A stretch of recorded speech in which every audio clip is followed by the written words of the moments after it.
Anyway. Hello and welcome to the Daily Atheist Morning Show. It is November 3rd, 2020. Welcome to the Daily Atheist Morning Show. I am Chris, your host, the amazing Super Chris.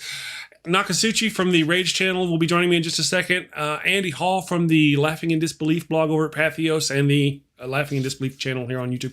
He'll be joining me in just a second. And we're going to talk about the upcoming election. It's going to be an interesting day for everybody. Are you feeling the world is leaving you behind? Do you look at all the pseudoscience, rumors, and wild speculation on the internet and wonder, why can't I do that? Well, friend, you can. We can help you. We are Conspirowin. You may be thinking, but my idea of the center of the earth being made of ice is far-fetched. In a world where people believe windmills cause cancer, we say no dream is too big. Listen to the voices no one else can hear. Team up with Conspirowin. All right. So, good morning, everybody. Thank you for joining us. Hello, Andy. How's your day going so far? I have predicted, my main prediction for today is that I'm going to experience one very long panic attack. Yeah. Okay. That's what my prediction is. The first one. Oh, there are many other, my friends. We'll there are many other predictions, but the main one long panic attack. That's your plan for the day. Okay, I suspect. Yeah, me that's too. My plan. That's my plan. Like a meteorologist predicts a hurricane coming in. It isn't my plan. I'm just saying that this is what's going to happen. This is my prediction. It's going to happen to me. Understood. And you, Nokasuchi, what do you got going on? We know. I ask just out of procedure. But what do you got going on, man? After the show, I'm going to be going and standing in a long line. From what I'm hearing. The lines are already long, so yeah, I'll be standing in line, maybe taking some footage, hopefully talking to a couple people. But I'm also hearing that people aren't very talkative in the lines. So yeah, we'll see how this goes. Yeah, I guess it just you don't want to. I don't know. Yeah, you don't know. Yeah. I am going to monitor the day. I've been working on the show, as y'all can see. I've been changing stuff up. I've got a few changes left to make before the show. Andy's got an electoral map that he's built for this year's predictions, and I'm going to also be working on getting us some kind of count up to where we can keep track of how things are going. I'm looking forward to it. I'm anxious. I'm excited. I talk about how Rachel Maddow was all excited last time, and then as the night went on, her face lost all its color, and as she realized Trump had won. I'm very aware that could be me today. Mm-hmm. That as we go through this day, I could be watching the fall of democracy as I see it. I'm very aware. So I too, like Andy, I'm a little bit. Here's my question for everyone in the chat as well as you two gentlemen. On a scale of 1 to 10, 1 being lows, 10 being panic. Where are you guys on the anxiety scale regarding today's election? I'd say I'm probably around an 8, especially after Trump's comments regarding Pennsylvania yesterday. I'd say I'm an 8 heading towards a 20. Tell me more about the things Trump said yesterday about Pennsylvania. Yeah, what bothered you about that?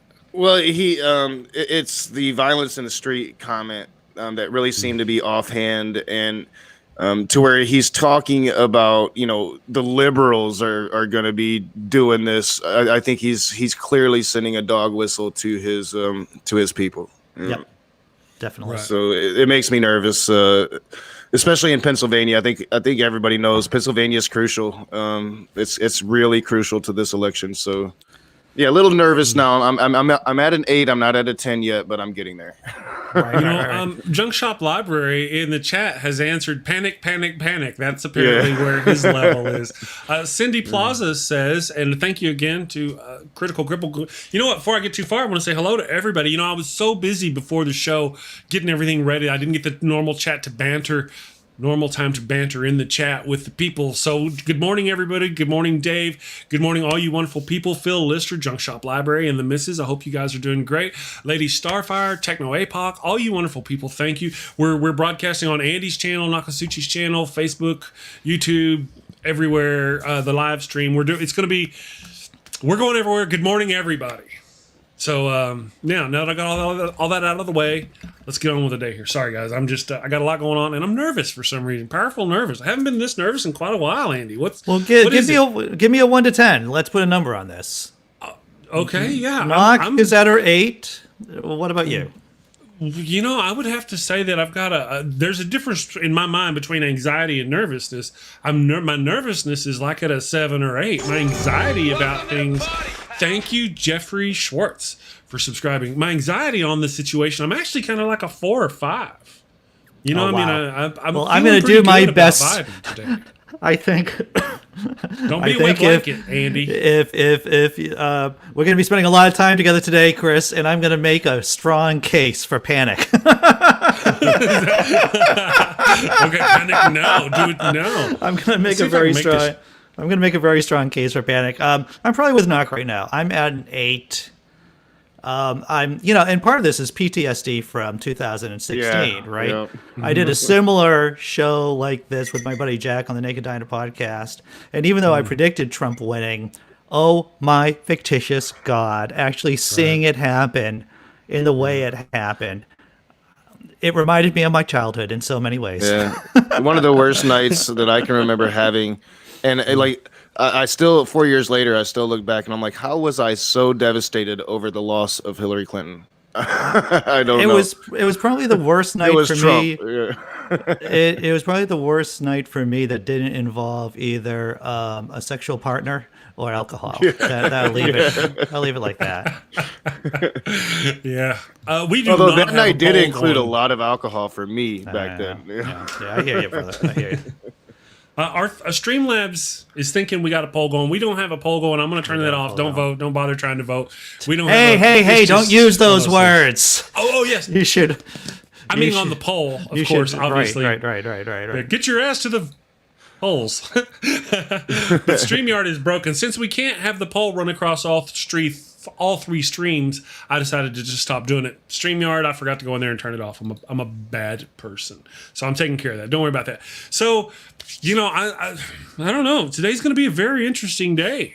Nokasuchi's going to be doing the stream. He's going to come in later, streaming later from the thing. You said there's lines. Yeah, there's lines. It depends. So if I don't get a babysitter today, because it's looking like I might not have a babysitter today. After I vote, I'll be coming home. So I'll probably be in and out of the stream with you guys, right up until I do the Godless Granny thing, and then finish the night with you guys. But I'm still hoping to find that babysitter and at least maybe get out into the town and see how the town is reacting, in the safest way that I can. So yeah, we'll see how my day is going. It's still up in the air. That single dad thing of trying to find a damn babysitter on election day is proven harder than I thought it would. It's tough, speaking as a single father myself. My kids are of course older, and so they are take care of themselves a good amount of the times, or they can. It's a hard lift. It is a hard lift to be a single dad with young kids or with a young child, and to do the job right, because that's what you want to do. You want to do the job right. And I usually take her with me to go vote, so she has that experience and she grows up familiar with it. But I don't think I'm going to today. I don't think that today is the best of election days for children. Well, I think you raise an interesting point, Mr. Rage. The fact about how important it is to get children into the habit of voting and to communicate that consistently about how important it is to vote. I brought my kids into vote with me too on a number of occasions, mostly because I didn't have a choice about it. They were young and I had to bring them in. That being said, one of the things, and I know this might be a bit radical in terms of parenting, but I drilled into my kids' heads that once upon a time the drinking age was 18 years old here in the country. When they travel to Britain, when they're 18, they will be able to drink because they don't treat people from the ages of 18 to 21 as second-class citizens. Right. And so the reason why the drinking age got changed is because young people don't vote, more or less. And so that is one of the things that I've been beating that drum so that they understand that if they do not vote, there is a greater likelihood of things going against them. And it should be something they talk to their friends about too as they get older. Well, yeah, and we've always talked about that youth vote and would it be there? I think in 2016 we were all disappointed that it wasn't there as much as we had hoped. And I think the indications from early voting this go around, it's there. So we might actually get a really good indication of where the youth vote is leaning, right or left. I think we all assume left, but we should actually get a pretty good reading from this election, I think. I think so. I think so too, definitely. I will say one thing about my experience covering the election so far is that it has helped me be a better skeptic because I think I understand polling a little bit better now. I understand that people really want to feel sure about what's going to happen, and that is not the real world. It's not the real world. That you can definitely say an election is going to run a certain way. And so it has given me a more and a deeper appreciation for nuance and being agnostic, of being willing to say, I don't know, this is what I think is going to happen. And it's a high pressure situation in a lot of ways. But I feel like I'm a better skeptic now than I was maybe 6 months ago or a year ago. Critical Cripple asks, is it telling that Eminem has never let his music be used for politics and yet has let Biden use it? Is it telling? There's actually a lot of people who are coming out for Biden who have never done it. Critical Cripple, you're Science Magazine. CC, you're my dude, but you're just slightly wrong about that. Check out Mosh. He dropped it 3 days before the George W. Bush re-election. Eminem has always tried to use his music to influence his politics. But I do hear it with other people. It does seem like a lot of other people are coming out in support of either Biden or Trump. And then there are people making statements that they won't do that. Joyner Lucas, for one, I can think of right offhand, really popular right now. And he wouldn't come out for either candidate, didn't want to be one of those political rappers. But like with Eminem has always done that. In fact, half of his original fan base hate him now because he's a libtard. Yeah, performers. I've heard more than one comedian say that if you're not walking someone at your show, then you're not doing your job right. Mm-hmm. So if you're not what? If you're not walking people. So in other words, people just leave your show because they are disgusted with the jokes that you're telling, or they don't agree with it, or they think you've crossed a line. And really? So, goals, I guess. Goals, exactly. Yeah. So you cannot fixate as a performer on the 5% of the people who do not like your material, who do not like a stance. You just have to keep being who you are.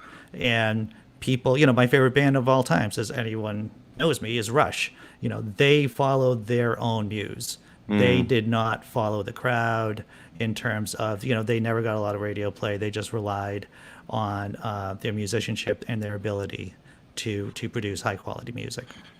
Yeah, when Eminem's Cypher came out a few years back, it was right around Trump's election, maybe slightly after Trump's election, after the whole Very Fine People thing. I remember a lot of longtime Eminem fans that are Trump supporters were all of a sudden hating on Eminem, and they're like, "Why would he do this?" And I'm like, "You guys have a very short memory. I mean, this is he did it. Mosh was probably one of the most political videos ever, dropped at a specific time to where Eminem thought he was actually going to change that election and get Kerry voted in." It didn't work out that way. No. But when it came to Eminem, it's just something he always did. People didn't pay attention to it until it went against their guy that they love so much, Donald Trump. Right. Yeah, it's funny how people, as a performer, people don't pay attention to your material until they don't like it. Mm-hmm. Yeah. And how far they'll go once they don't like it. It's like you didn't know anything about me like 2 seconds ago, but all of a sudden you heard that one thing and now you discovered that you hate me. Yeah, well, in my chat, God equals the square root of 1 is asking, how about some Rage Against the Machine? I think that this election day is a Rage Against the Machine type of day. That's going to be like my background music all day long. I never knew that they were liberals. Yeah. Oh yeah. Yeah. No, dude, I'm just joking. This is me just playing it straight. I just want to let you know that. Well, you get that with them too. It's just funny how people politicize music even at this point. Yeah. Well, I was talking with Steve Shives. He runs a channel, and he has had discussions with Star Trek fans. And Steve was telling me, on my channel, it's like, there's a fair amount of Star Trek fans who don't realize it's a big liberal show. Oh, yeah. And I'm like, I don't know how that's possible, but I guess it is. How could they not? Well, I think captain is Picard, and then they go on to talk about, jail little kids and do whatever. I'm like, there are 4 lights, bastard. Well, I mean, I'm almost certain. I'm almost certain that it was Star Trek that started that whole SJW trend. Hollywood leftists. Yeah. If it didn't start it, it wrote it. Either way, it was the first black woman, white man kiss on American television. Yeah. Britain did it first, but. Looking at on American States. television, we're gonna have a couple of. We'll have at least one guest on from England today. We get to exchange what kind of planet we live on as against to the Brits, and so that'll be nice. Yeah, that would be some good perspective to have people, across the pond weighing in on what they're observing today. That's gonna be a good perspective today. Yeah, indeed. So I'm on 538. If anyone's on 538, you'll know that there is a note at the top of their site that says our 2020 presidential forecast is final and no longer updating. Bum, bum, bum, bum, bum, bum, bum, bum. And it is what? Where did it land? It landed on Biden winning 89 out of 100 times, Trump winning 10 out of 100 times. And for those of you doing the math at home, that means that there's a 1 out of 100, a 1% chance of it being a tie. Yeah. So my favorite sunflower in the chat is asking a question. So I'll ask it of you two. If you had to go with your gut, what percentage of the alleged content from the Hunter Biden laptop is real? How dog whistle? So how much from the FSB plant, the FSB, NRA, GOP, Rudy Giuliani can't keep his penis in his pants laptop is real? I don't know. I think the way how I just reframed it pretty much shows my disdain for the story in general. Yeah, well, I think that even if some of them are real, if it came from an aggressor, like say Russia, then you have to take it with a grain of salt, and you can't really, for me, accept any of it. 1, 2. I'm voting for Joe Biden. I'm not voting for Hunter. So it doesn't even really matter. This is just classic Russian disinformation. This is just classic Russian misinformation. And he is my favorite sunflower, meaning that I despise this guy. Right. If I may, though, using images of Hunter Biden with a crack pipe out of his mouth back whenever he was having a rough go in his life, and using that as an attack point instead of going, man, that individual needs help, really shows the level of class of an individual as well. Have you noticed that Biden has not gone after Trump's kids? Yeah. Have you noticed that? Even though they've been investigated, they can't hold this, they can't do this. They've been investigated here, they've been investigated there. The only reason why they're not in jail is because their father has Bill Barr wrapped around his finger. I mean, there's so much, and it's all true. We know it all, but Biden hasn't gone after them, and yet here we are. Even Trump's supporters go after Biden's son. And it's pretty despicable because when you're speaking of the Trump children, right? Especially right now. I understand that Hunter might have had his hands in politics back when his dad was VP. I don't think so, but he could have. But right now, they've got their hands in politics. Ivanka's there, Jared's there. We know that Don and Eric are running the business, and we know Don Jr. is like at the White House almost every day. So they're involved in this. And one of my criticisms of Biden has been that he didn't go after the nepotism there. Right. But he took that high road, whether he did it because he wanted to keep Hunter out of it or not. He took that high road, and they don't even know what the high road is, because to them it's just a legitimate attack point. Hunter Biden's son did this. So obviously Joe Biden sucks. Anyone who has listened, watched the show knows I dump on the DNC and Biden quite a bit.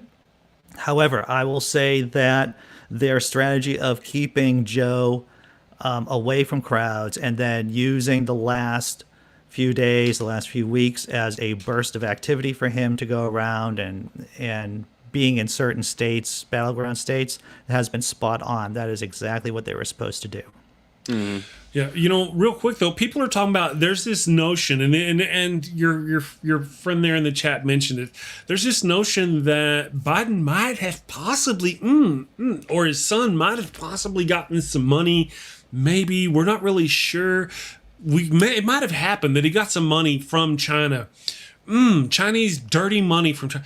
And yet, as soon as Trump got into office, Ivanka went over to China and started getting all these contracts, and then they would do these things so they would lift some kind of sanction, and Trump would get to put in a hotel. There is tons and tons and tons of real, true China connections between Trump family and China, and yet they don't look at that. Where's your guy in the comments going, hey, how come Trump and Ivanka aren't being investigated for their China connections? Remember Jared Kushner's sister-in-law was selling access to the president over in China, right? So I mean, you're so worried about something that might have happened, and if it did, it was wrong. I've always been consistent. If anybody on my side breaks the law, we have people to investigate them. It shouldn't be Trump calling for it. That's fascism. But let the investigation. And guess what? Usually, I mean, look at Hillary Clinton. They investigated her for 8 years, nothing, and they still assume she's guilty. Right. Okay, so let's move on from the BS story about the laptop, because that's all it is. It's a BS story. Yeah, of course. Absolutely. We're going to be hearing about 4 dates. 4 important dates, and these, especially depending on how things run tonight, we're gonna be talking more about, because this election today is not the end of the story. In fact, this is going to a good possibility. This is going to herald even a more chaotic and violent time of politics for our country. And if I posted a video earlier about Van Jones over at CNN talking about the election and how Trump can lose the popular vote, Trump can lose the electoral college too, and he can still win the election. Because there is, and actually Jones was using a lot of language that I was using, because there is regular play and there's extra inning play, and we're just at the 9th inning. But however, there's no fast rule saying that this is the end. There are 4 dates we should say and be mindful about. Disputes about the vote, the popular vote, should be resolved by December 8th. By December 14th, the Electoral College votes are cast. By January 6th, Congress certifies those vote tallies. And of course, on January 20th, 2021 is Inauguration Day. However, at 3 of those points about disputes being December 8th, December 14th, and January 6th, each one of those is a critical moment where Trump can usurp the process and get himself he will try. And so it is a dangerous time because he suspects that he is going to be in legal trouble after the election. So he is going to try to do as much as he can. Very desperate. He is desperate, and desperate people do desperate things. That is the one thing that we've been talking about over and over again. And to Chris's point that he's been making for the last 2 months on this program, it's only going to take one of those corrupt GOP governors to not certify their state's elections, to not send it to D.C. And when that happens, the shit show begins. Well, this is what happens in that case, right? If Congress does not certify the vote tallies, if Congress decides that it has been too chaotic, that they cannot... for example, if one state, say Pennsylvania or Florida, sends 2 sets of electoral vote tallies, because that's possible, there could be the irregular electoral college candidates from that state. But if the governor and the state legislature doesn't like it, they can send their own people. They can send their own vote tallies in too. So in that case, Congress can say, the process is null and void, and the Constitution gives Congress the power to do a straight vote. 1 vote for each state to elect the president of the United States. There are more Republican states than there are Democratic states, and that is how President Trump, losing the popular vote, losing the Electoral College, can still legally be president of the United States come January 20th, 2021. Well, there is a clause though. Because I've been looking at this too. It's also it's possible that Trump remains president then, but it's also possible that Nancy Pelosi steps into the office until the dispute is resolved. That's possible as well. And I don't think that they realize that, at least the Trumpers. I'm sure the politicians do, and they're going to be trying to avoid that. But that is very possible too. If we get to that point, Nancy Pelosi, as Speaker of the House, steps into the office until the dispute is resolved. In this situation, we are unmoored by laws in the most salient and the most important ways. We are unmoored by the law, and it has now become a question of political will. Yep. It is now a question of getting out into the streets and peacefully protesting and doing the right thing and coordinating with local groups and protesting. Peacefully protesting right up until the moment that Joe Biden gets arrested, and then it's time for us to. Then it's time. Yeah, then it's really time. Yeah. One of our commenters over on the who's listening on the Podbean Live says, let's see if I can say this. Bahram U said, "I'll tell you what will happen. Trump wins, then as mail-in votes trickle in weeks after, it will show Biden wins, then civil war." I don't think so. I think Trump's going to lose tonight. We'll know tonight that Trump has lost, and then the contestation of the results will begin. That will start tonight. We'll at least. I mean, we should at least have a very good idea. I've been saying it for the last few days. Biden has a really good chance of winning Florida, and that should happen early in the evening. And if he does, that's a good indication right there that Biden's going to have an electoral blowout. Right. I think Trump is going to declare winning. He won one way or the other. Yeah, I think he'll declare no matter what. I think around 11:30 we'll be seeing Trump take that stage. That being said, that means we go into overtime play. That means we start clicking down the time to December 8th. When all the votes disputes within the states are supposed to be resolved. And that's when we go into overtime play, because I don't think Trump is going to admit defeat tonight.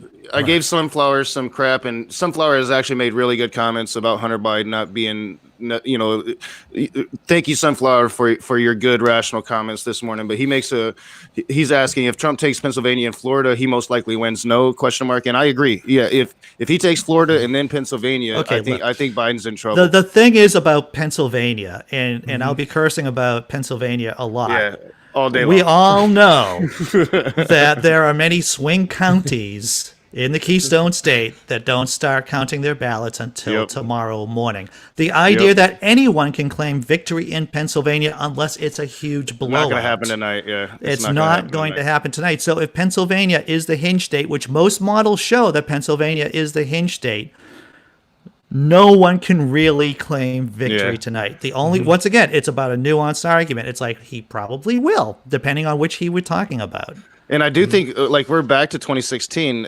I think Michigan, Wisconsin, and Pennsylvania are going to be three very important states that the vote's going to come in really, really slow. Here in Michigan, I'd say probably half the electorate did mail-in ballots. That's going to take some time. Cindy Plaza asked, she says, how important do you guys think the silent Trump vote will be this time? Not very. I don't think there's much of a silent Trump party as much as there is the last time there was this big group of people who didn't vote, and they're voting this time. I think that group of people who didn't give a shit last time, but who are really motivated this time, so far outweighs that silent Trump. Well, let's unpack that a little bit. The reason why this silent Trump voter was so silent is because they made their decision at the last minute. They were undecided voters, and when the email information came out about Hillary Clinton, about the FBI reopening the investigation, that swung a lot of swing voters into the Trump lane. That isn't happening this time. There aren't that many undecided voters, and there's been so much mail voting. The chance of people suddenly changing their minds at the last minute dramatically less. Less. And to the point. Well, go ahead. That being said, when I look at state polls, especially in Pennsylvania and other kind of Rust Belt states, I just assume they're pro-Biden by a point or two. I just assume that point or two, so let's say Pennsylvania right now, officially Biden is up by 5 points. I say that he is, that's probably not true. That he's probably only up by maybe 3 or 4 points, and that's probably within the margin of error. So as I just pointed out to Messenger, and to the point about Pennsylvania and Florida, yeah, I mean, decent indicators maybe, but then this electorate is looking different than ever before. Yeah. Texas is in play. It's a 48.1% to 48.1% tie in Texas going into election morning. Georgia is in play. Black people are lining up for hours because of what happened in 2018 with Stacey Abrams and their vote being denied. They're sticking it to their governor in Georgia this morning right now. All the lines are crazy. This is a different electorate. So Trump might win Florida. He might even win Pennsylvania, but then lose Texas, lose That's Georgia. a real possibility. You know? That's a very good possibility. And I want to say this too. Let's say Texas and Georgia go red, which is what I'm predicting. That does not mean all of our efforts in Georgia and Texas have been in vain. Rather, it has forced the Republicans to put money and effort in these states that they hadn't had to do before. And possibly be pushed to the middle a little bit to appease that electorate. Yeah. Texas has already been considered purple for kind of a while now. I mean, they've been moving purplish, and now there's serious concern that Texas may fall to the blue side this time. Well, Texas. Yeah, Beto O'Rourke really, I think, exposed just how purple Texas is becoming. And Texas is in play. That alone is huge, just it being in play. The only reason why Texas is red is because of our wretched electoral college system that we have, and the idea that the winner takes all. So Republicans just need to get 51% of the vote, or a majority of the vote, and then they get all 38 electoral votes from that state. See, those are the things that we need to address if we take a sweep. If we get the presidency and the Senate and everything, we need to address that. We need to get rid of the electoral college. We need to get mandatory voting, get rid of the electoral college, those kind of things. And these right-wing nutbags will never, ever have power again. And they know that. Yeah. That's why they're fighting so hard. To my free market friends, the idea of changing the electoral college system to make it even just more competitive, like Nebraska and Maine does, in terms of allocating part of their votes, electoral college votes, for different candidates. So for an example, in Nebraska, a couple of votes can go for Joe Biden, a couple of votes can go for Donald J. Trump. Even if the rest of the country adopts that system, this creates a more competitive field for candidates, so that they just can't focus on maybe 3 or 4 states. And I think that is probably the strongest conservative argument for changing the electoral college right there, is that there's more competition, and politicians will actually have to do more work than they are now.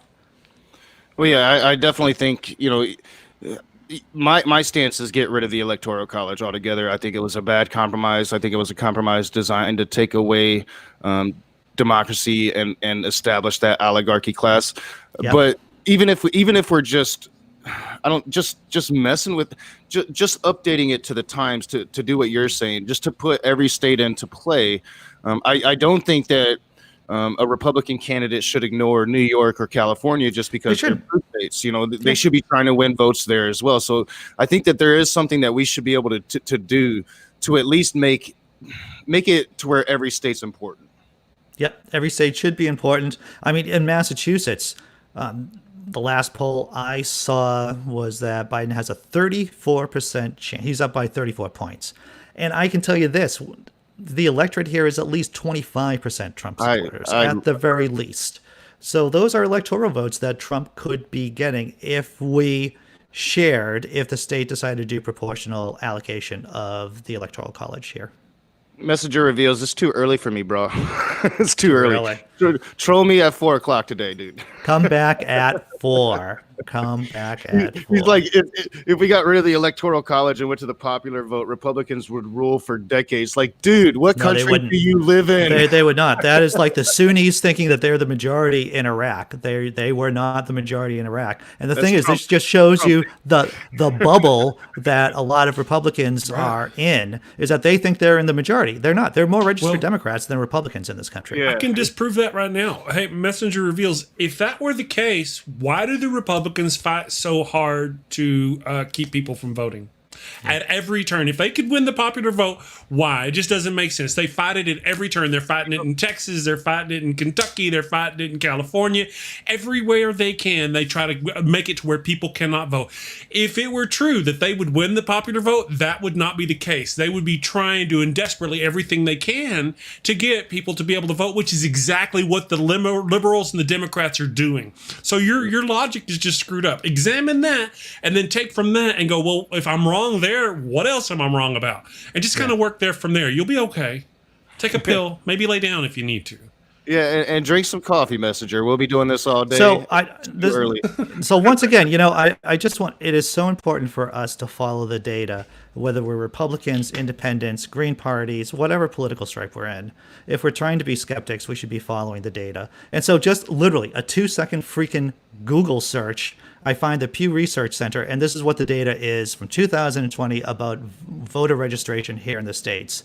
It is 34% of the electorate identify as independents, 33% identify as Democrats, and 29% identify as Republicans.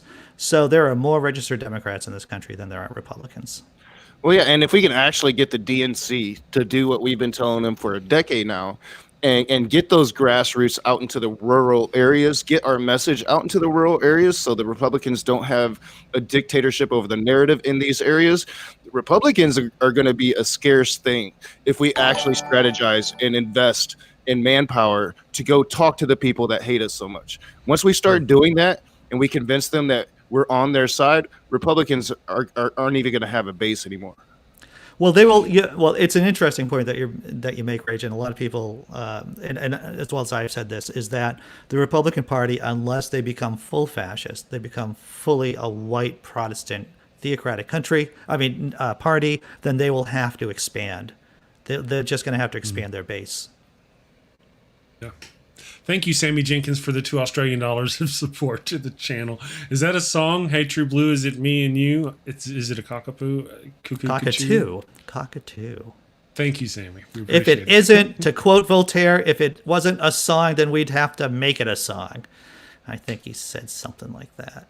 And if he didn't, we're going to make it up. That's right. Voltaire said that. We should make it a meme now. Yeah. So I don't know Messenger reveals. I've heard the name before somewhere. So I'm not trying to be. I don't know who you are. I was just just pointing out the obvious. Well, yeah, he took a hiatus. He hasn't been around in about 6 months. So now that he's back, he's got to get the last 6 months all into the morning. I don't want to deal with him. You know I have love for you, Messenger, kind of, but just too early. Just too early. I'm only on my second cup of coffee, my dude. What I will say about someone over in my chat was talking about if Trump declares himself the winner, even though he's not the winner, then that'll lead us into a civil war. And I would say that once again is that we could be in the low grade already form of a civil war. And in fact, Election Day will definitely tell us more about that. There'll be more data points gathered about whether or not we really are in a low-grade civil war right now. I have been saying. Yeah, I definitely think that we're on the verge of maybe a possible civil insurgency. Depending on how today plays out, is going to really depend on. It's going to really tell us what the future of this country is going to be. Either we're going to continue to be a democratic republic, or we're going to start switching towards authoritarian fascism. Well, I think that today might be the day we look back 10 years and say that's the day the insurgency started. I'm going to hold a little sign up for the next when we start doing our stream from 4 o'clock to like midnight or whenever. I'm going to have a little sign that says yes and yes but. And I would say yes. I agree with you, Mr. Rage. With the nuance, with the caveat that we're already down a certain road towards oligarchy and fascism and theocracy. What the Trump administration is an acceleration of that process. Right. And so we're going to see whether or not we go full fascist, Well, if we could either go full fascist if Trump wins and all the conservatives, I think if Trump wins and all the conservatives retain in office, that's only because of electoral corruption. Somehow they corrupted the vote technically, and that's the only way they're going to do this. Or Russia actually got into the machines this time. Like he hasn't done anything to stop them. That's literally what I mean. Yeah. So if that happens and we go full fascist, that's that. If Trump stays in office, but we flush out the Senate, then we do nothing for 4 years. Nothing happens for 4 years. We've etched towards fascism, but nothing will happen unless we can get those out. If we can't get them out, then what will happen is we'll get another conservative president, and they will continue the march towards fascism. They'll continue. Every time the conservatives, the party of hypocrisy, it's like hypocrisy as a political philosophy is what conservatism has turned into. I'm going to put that on a shirt, bitches. Like, where do they even get this whole big red wave? I'm going to stop looking at the chat. I'm going to stop looking at the chat today. Well, we'll see. Messenger reveals in a week, tomorrow, in fact, we should know if there's going to be a big red wave or a big blue wave. I mean, we'll just see. We'll see. We'll be back tomorrow. I find it funny that the people that are talking about insert joke about big red wave and your mom. I'm sorry, that was uncalled for. That was uncalled for. The very people that are calling Kamala and Joe Biden communist. This guy gets it. I'm sorry. Sorry, go ahead, Nokasuchi. We're being childish. We're being teenagers. I was just saying, like, the very people talking about Joe Biden and Kamala Harris as being communist are now talking about a big red wave coming to America. A little ironic there. Yeah, it is. It's not. Well, the red wave is going to be the blood of Americans as they die from the incompetence of the political nutbags that are running the far right-wing Tea Party jerks. Good morning, Brenda Barrett. Thank you. Brenda Barrett says from over on Facebook says we need to get Mitch McConnell out. Oh my God, we do. Mitch McConnell. Andy's fictitious God. We need to get Mitch McConnell out. So out. If we get him out, I might have an orgasm live on stream. I'm just right here. Yeah. It could happen. I might just kind of blank the screen if you see me flushing. I got a great question from Randolph Richardson at the Daily Atheist Morning Show. What are your thoughts on people throughout the world gambling on who will win the election? Someone in the UK bet £5 million on Donald Trump winning. Well, before and I'll say this, I put $400 on Trump winning, to tell you the truth. This was about a year ago. I'm thinking, great economy. Well, not a great economy, but the economy is doing good enough to fool people into thinking, hey, this is a great place to be. So yeah, I put $400 on predicted.org, which anyone can do, and I'm going to lose that money. More than likely, I'm going to lose that money. I think you'll be glad. You'll skip away from that money gladly if Biden's president. Am I wrong? I'm not wrong. I just go ahead. I'm sorry. Go ahead. You finish your thought, brother. Yeah. So people are going to put money on everything. If you can put a bet on it, people will put a bet on it. There are limitations here in the States about how you can put a wager on elections. You can, but far more limited than it is over there in Britain.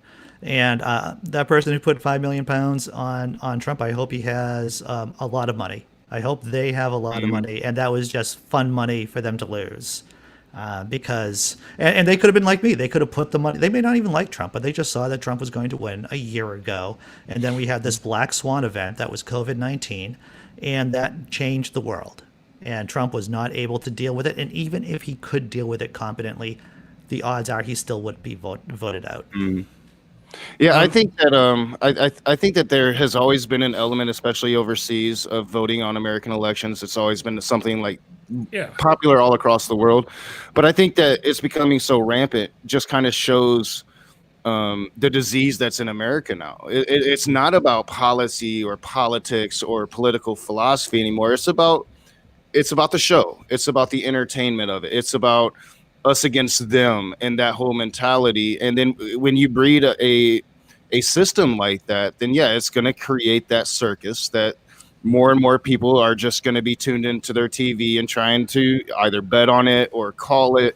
I think it has made for great theatrics when instead it should be about policy. And so I think it's unfortunate. Sure. Well, so Chris, if I were a foreigner, I would bet on it. Yeah, so would I. Hell yeah. So would I. Oh, especially now, yeah.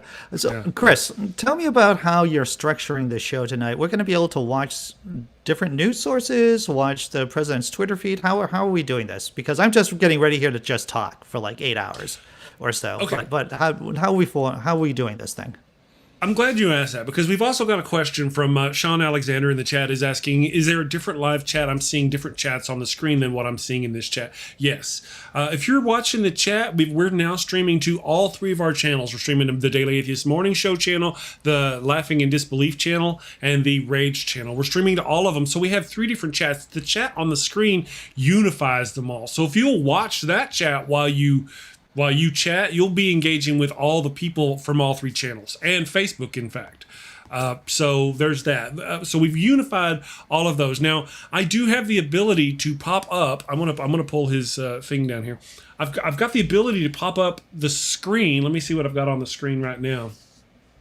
That screen over there, as you guys can see now, Andy can't see it on the chat. I'll fix that by the time the show's over. They'll just have to get to it like that. Now you guys should be able to see it over there. These are just some of the changes I'm going to make. Right now, tonight, I am not going to stream to the podcast live tonight. I'm not going to, because I need, in order for you guys to be able to hear the CBS and the news that I put up on that screen over there, I've got to use the audio feeds that I would normally use for that link anyway. But what I'll have is over here on this screen, I will have a completely different, here's our morning show podcast running over there live. And I'll have that over there. We'll be able to hear them as they're doing their thing, and I'll have different tabs. I'll have Fox on one, I'll have CNN on another, I'll have MSNBC or whatever we want to do, and then we can just pop back and forth between the different commentary, or as we're commentating, I can have it up on a screen over here, and if something pops up an alert, I can boom, instantly share it, and we can start talking about it. As far as Donald Trump's Twitter feed, I'm going to try to have that just on a page somewhere, and just we'll just monitor. Anybody can monitor his Twitter. I'm not going to have it scrolling on the screen. One of the things about Donald Trump tends to be that whenever things are going down, like there's a big investigation or something happening, whenever there's kind of drama, he doesn't seem to tweet so much at that time. You'll see that he'll stop tweeting like, Donald Trump ain't said nothing all day. Why? Well, they're investigating this. And then something will break and something will happen. Then he'll start tweeting. So I don't want to focus too much on it unless he's really getting at it. But we'll be able to do that. One of the things is that, the Rachel Maddow show and all that, voting closes at 7 p.m. Eastern. They're going to start at 6 p.m. Eastern, and they're going to start talking about the things, and they're going to do the show an hour before and roll on. Now, we too, at 7 p.m. Eastern, will be keenly excited about the polls closing and want to know. Part of the reason why we're starting at 4 p.m. Eastern, though, is because a lot of what we've been talking about over the past few months is what's going to be happening in the polling lines. Yep. And whether or not we're going to have violence, or what's going to happen, what's America doing in the lines. And that's what we'll be covering in those 2-3 hours beforehand. And then obviously during the election closing, stuff like that. So I'll be popping various things up on the screen. And then, of course, like I said, I'm going to try to find a place somewhere here on our screen where I can put the numbers, the Electoral College, whatever numbers I can get up there to kind of give us a track of, where things are. So that's what we're planning as our evil plan of doom and despair thus far. Or tonight. Cool. That sounds like a good plan of despair. That's doom and despair.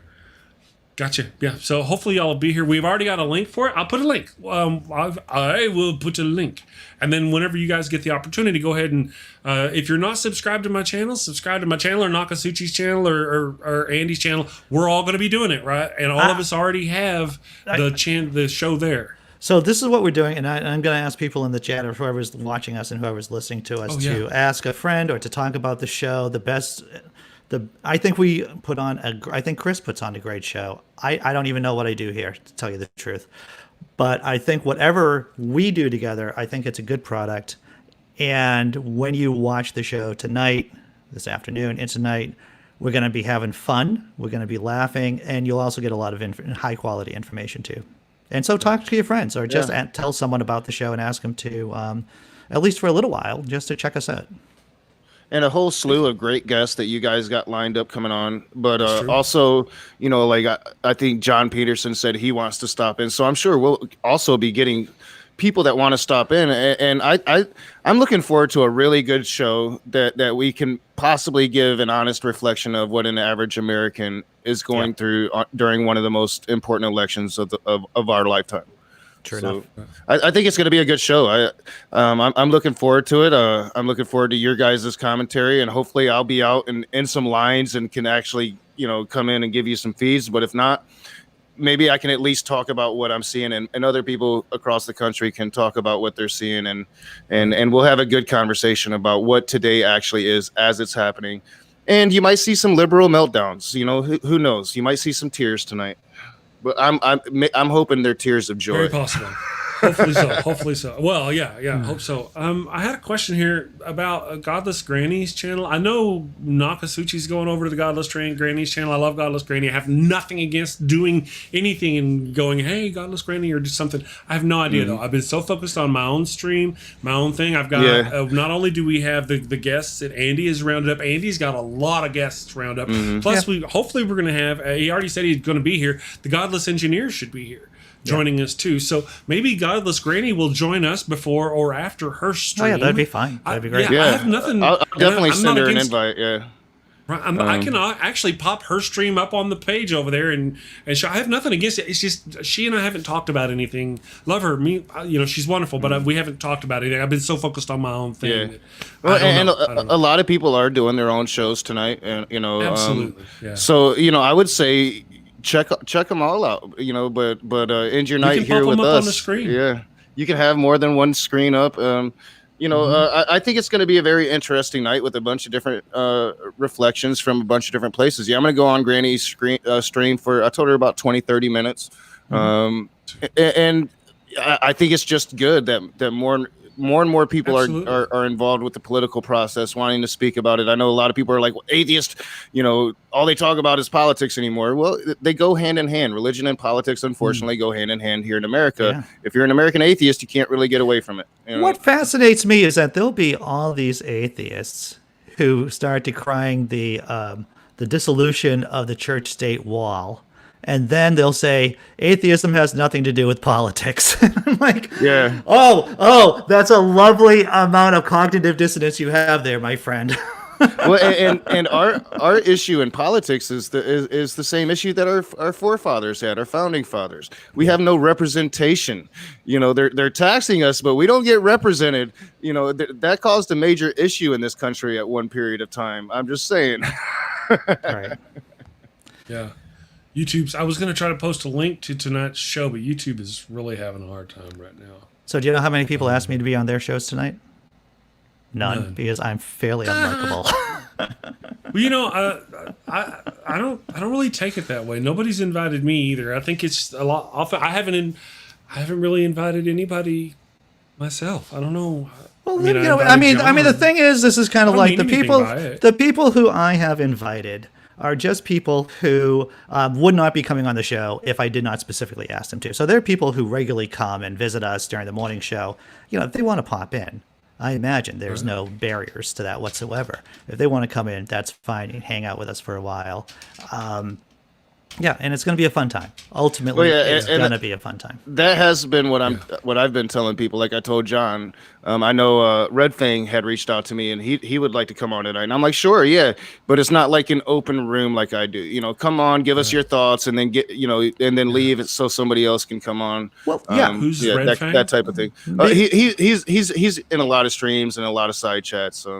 Yeah, you know. because what we're doing is that we are talking about a certain thing. We're talking about the election and offering some insight, or at least our opinions about the election. So this isn't just a BS session. This is just about, let's have a real dialogue about what's going on right now. Yeah, and that's kind of what I've been telling people. Yeah, I'm sure that we're going to want people coming in and out, but it is coming in and out. It's not like a normal open room thing that I do on my channel to where you come in and we're hanging out for 4 hours. Right. Come in, tell us what you think, and then leave so somebody else can come in and talk to us. So, and you know, I want to be challenged, and I want to challenge people. That's what I want. You know, I mean, in a pleasant and civil way. Yeah. And you two are still going to need your time to do your commentary, look at the Twitter feeds, look at the electoral map. So, so it's going to be a long stream. I'll be in and out of it. A lot of people will be in and out of it. Be patient and have a good time tonight. Try to enjoy yourselves as much as you can, but most importantly, go out and vote, my people. OMFG. Please just go out and vote if you haven't already. Thank you to Sean Alexander for the $20 tip. Much appreciated. Somebody else, I'm sorry, things go by so fast. Somebody earlier tipped, and I kept waiting for a time to get into the conversation and thank them, and I forgot by the time. I'm sorry. I'm so bad at that, Chris. I don't know where it went. If you guys hear a tip, pause so I can say thank you. Thank you to Sean Alexander for the $20 and whatever else somebody missed. I'm sorry I missed you. I appreciate it though. Me and Andy and Nokasuchi, we appreciate you. Yeah, definitely. Thank you. Any support is welcome. Apologize for that if I missed you. So yeah, I'm looking forward to the show, guys. I'm excited. Are you excited? I mean, I'm hopeful. Oh, I am. I can't even believe we haven't talked about my map, but we'll talk about that map because we have like 8 hours to stream at least tonight. We do. We still got some preparing to do. Normally I just kind of go run a little bit long, but we've got some preparation to do. If Nokasuchi's going to be at the house, I'd like to get it to where he could pop up his own thing, stuff. We got tinkering. Pop out his own thing. This is a family-friendly show. There's no tubing here. There's none of that. I got my thing out right now. What are you talking about? Oh, hey. That's not okay. For some reason, the camera fell down. I'm just saying. Divine Nathan Walters. Hey, Nathan, been a day or three. Says Divine Disbelief will be on from 3:30 p.m. until maybe 12 p.m. tomorrow. Yeah. Pacific time tomorrow. So that will be interesting. See, there will be lots of streams going on. So I will maybe because Andy and I have got this kind of figured out. If Godless Granny is going on and she's doing a little bit of a stream, I might set Andy if we've got a guest and just set them going and pop over for 10 minutes off to the side on my phone and pop in on Godless Granny's show and just be a quick guest on hers and just kind of do things. There's just going to be a lot going on tonight. Leaving me alone with the show without technical support. I appreciate your faith in me, Chris. That's what I appreciate. Yeah. Nothing could possibly go wrong. Nothing. Well, and it would too. The gremlins would just come out. We'll see though. So Chris, what is the official cursing policy on tonight's stream? I think this is good to clear that away too. Well, I would like to, if we can, try to keep it the way it is. Yes, just kind of keep it down as much as we can. I was planning on asking our guests, just like if you were on Rachel Maddow and she had asked you to come on your show, you wouldn't go off with a lot of language. You would. This is what this is. I don't want people turning off the show because of the language. Yep. Yeah, I can definitely say that. I might have to go get a clown's horn for the end of the night if it goes badly, but I'll blow that horn so you don't hear me. Very good. Understood. Very good. If it goes badly, there may come a point where if it goes badly, I don't care. You'll know. You'll know. You'll be the one cussing. Yeah, you'll be like, Chris has tossed that out the window. Yeah, but we're not going to go there. We're not going there mentally because we got after this happens, everybody thinks this is going to be the end. It's not the end. As Andy has pointed out, we're going to have at least 2 months. The power of positive thinking. Fighting. We're going to win this, y'all. We're going to win this thing. Right. The power of prayer. Andy stays strangely quiet. I always I loved that book as a kid, and I read it, and that was like my philosophy, power of positive thinking. And then I grew up, and I realized, oh man, it's a shitty religious book. But I tell you, as a person, if you set a goal and go for it, you'll get there as long as you keep going for it. I'm all about that. So okay, sure. I'll lie to you. Sure.